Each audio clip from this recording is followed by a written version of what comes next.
వామ్మో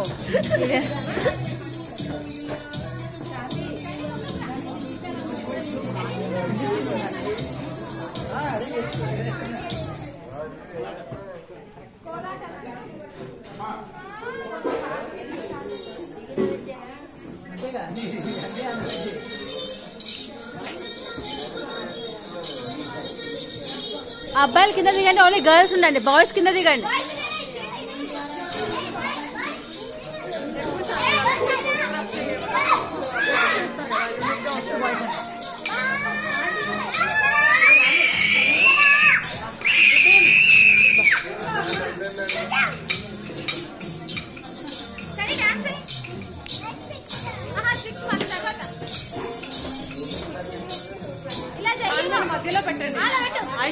సాన్వి మధ్యలో పెట్టి మీరు అందరు రౌండ్ తిరగండి, ఇలా పట్టుకోండి చేతులు, ఇట్లా సాన్వి మధ్యలో వదిలేసాయి, అట్లా జాగ్రత్త.